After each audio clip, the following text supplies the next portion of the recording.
Welcome to the Deep Dive. Today we're tackling a really huge question. Why do some countries manage to rebuild after terrible conflicts, while, others just seem stuck? Exactly. We're focusing on post-conflict reconstruction, and we're hoping to draw out some lessons, maybe particularly thinking about a place like Syria down the line. And to do that, we've looked at quite a range of experiences, haven't we? We have. We've analyzed cases like Iraq, Lebanon, Rwanda, but also Germany after World War II, and South Korea post-Korean War. So a real mix of contexts. Yeah, very different situations. You've got Iraq, obviously the U.S. invasion aftermath, Lebanon dealing with its own internal splits, Rwanda's recovery from genocide. And then Germany and South Korea rebuilding after these massive global conflicts. Different starting points, different kinds of support, different outcomes. So the idea here for this deep dive is to sift through all that variety and try to figure out, well, what are the crucial things? What really makes the difference between success and failure? What helps a nation rise from the ashes, essentially. All right, so maybe the basic question to start us off is, what is that core difference?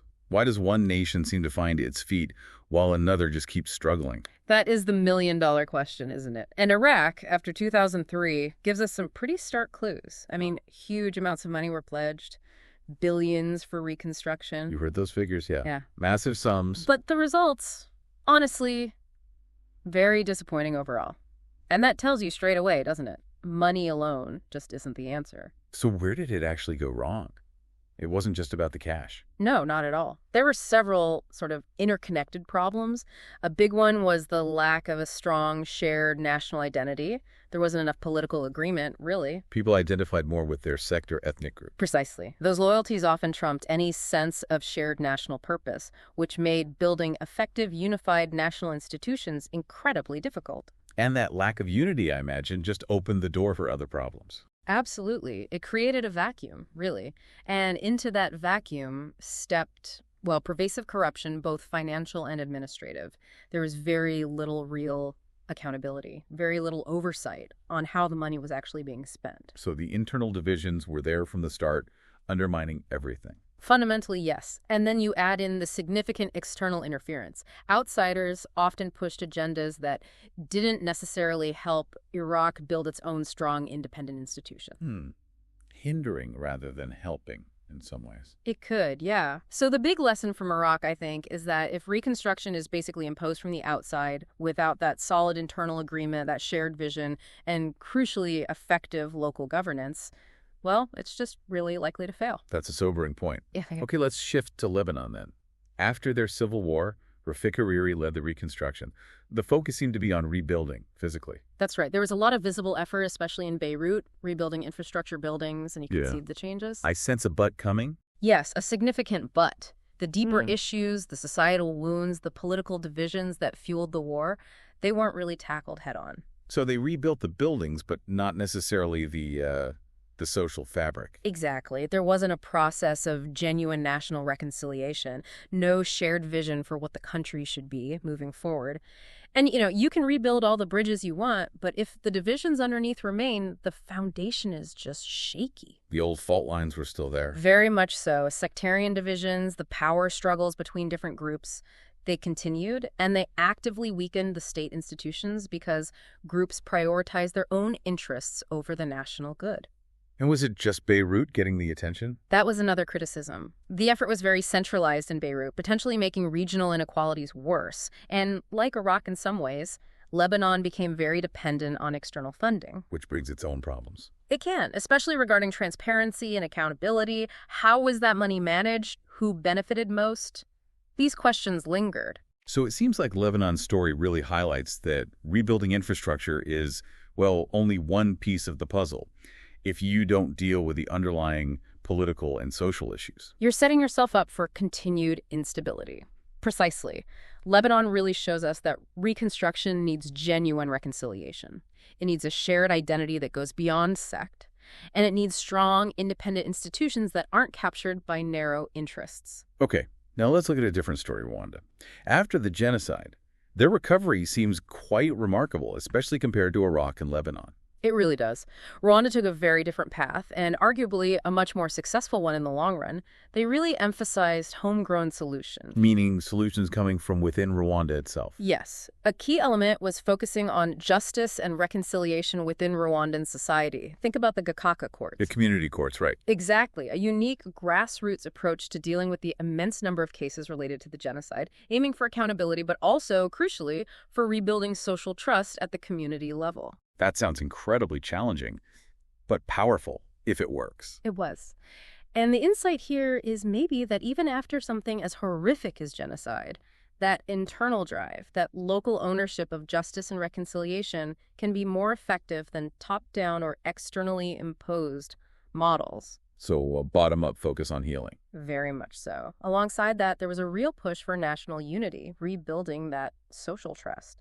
They also made some smart, strategic investments heavily in education, empowering women, which has had huge impacts. And technology, too, I've read. Yes, adopting technology and e-governance quite effectively to modernize.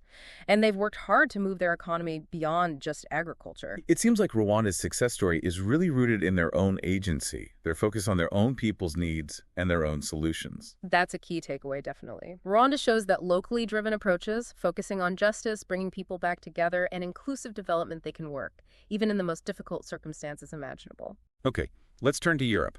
Germany after World War II. Obviously devastated. The Marshall Plan often gets credited for the recovery. What were the key factors there?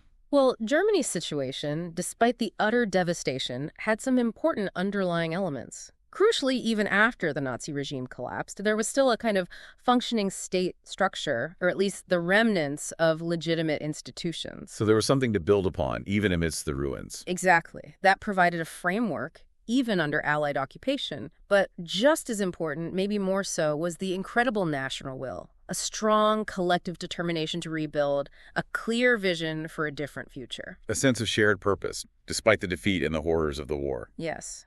And you can't underestimate the power of that. That internal drive provided a foundation. The insight here might be how critical those pre-existing structures, however damaged, and that national unity of purpose are. What else helped? Germany already had a strong industrial base, even if damaged, and a skilled workforce. That was a massive asset for restarting the economy. The Marshall Plan aid was certainly important, no doubt about it. But it wasn't the only factor. No. And importantly, the Germans themselves managed that aid effectively. They set clear priorities. And there was also a strong effort to suppress corruption, which is vital when large sums of money are flowing in. So it sounds like a combination. Yeah. Existing frameworks, that strong national will, the skilled population, and then effectively using the external help they got. Precisely. Germany's recovery really underscores that having those robust institutions, or the foundation for them, plus a unified national drive and good governance, these are absolutely vital, even when you get significant outside support. The support works best when those internal conditions are right. Okay, one more case study. South Korea after the Korean War. Another incredible transformation story. Truly remarkable. From utter devastation to a global economic powerhouse, South Korea's approach was characterized by a really strong, long-term strategic vision. What did that involve? A massive focus on education, investing heavily in human capital, developing their people's skills.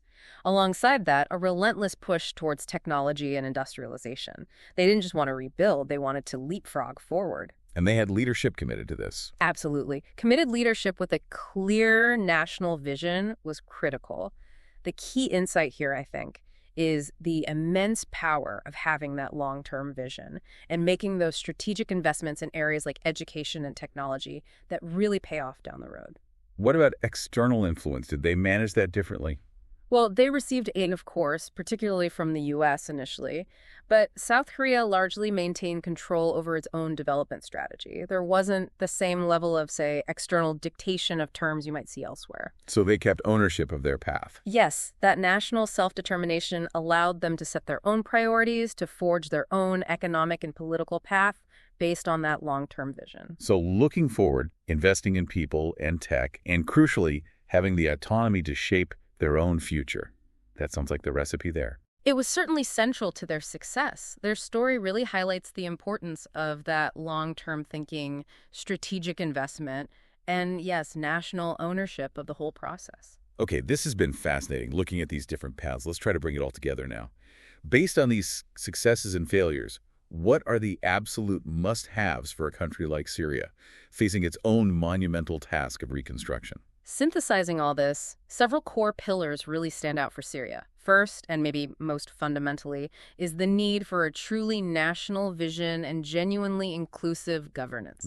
Meaning representation for everyone, all parts of Syrian society. It means having a functioning parliament that actually has oversight powers. It means real transparency, real accountability in government. A political system where people feel they belong and have a voice. Exactly. Without that foundation, everything else is built on sand. Second, you absolutely need effective security sector reform. Reforming the army and security forces. Yes. You need a unified, professional, national army and security apparatus.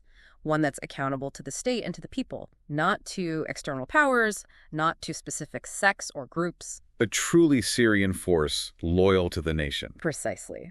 Third, and we saw how crucial this was or wasn't in Lebanon, a comprehensive reconciliation process. Dealing with the past. Dealing with the past, yes. Finding ways to address grievances, to start rebuilding social cohesion between communities that have been deeply divided and hurt, to somehow foster trust again. It's incredibly hard, but indispensable. And the economy. Fourth pillar, sustainable economic development.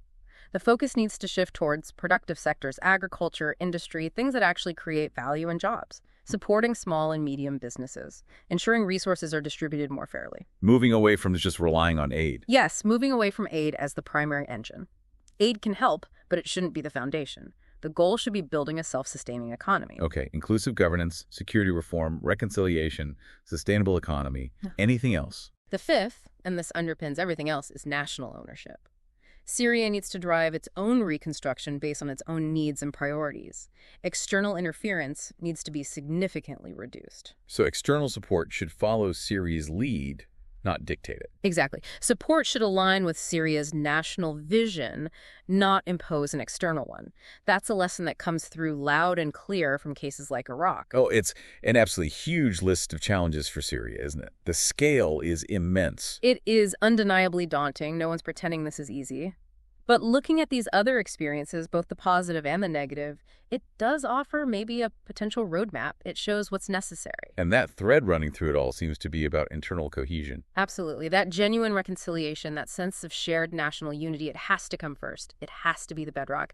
As we saw so clearly in Iraq and Lebanon, just pouring in external money without that internal foundation, it's just not enough. It doesn't build lasting peace or prosperity. So to wrap this up then, it really feels like successful post-conflict reconstruction goes way beyond just money or rebuilding buildings. It's this complex mix, isn't it? National ownership, inclusive government, real reconciliation, strong independent institutions, and having that clear long-term vision. That really sums it up well. The successes and failures we've looked at today point strongly towards those factors being absolutely critical. It certainly gives you a lot to think about. It does. And maybe a final thought for you, the listener, to ponder. Considering all these diverse stories, Iraq's struggles, Lebanon's fragility, Rwanda's internal focus, Germany's institutional strength, South Korea's strategic vision, if you had to pick just one single factor, what do you think is the most critical element for Syria to find lasting stability and rebuild its future? Something to really mull over.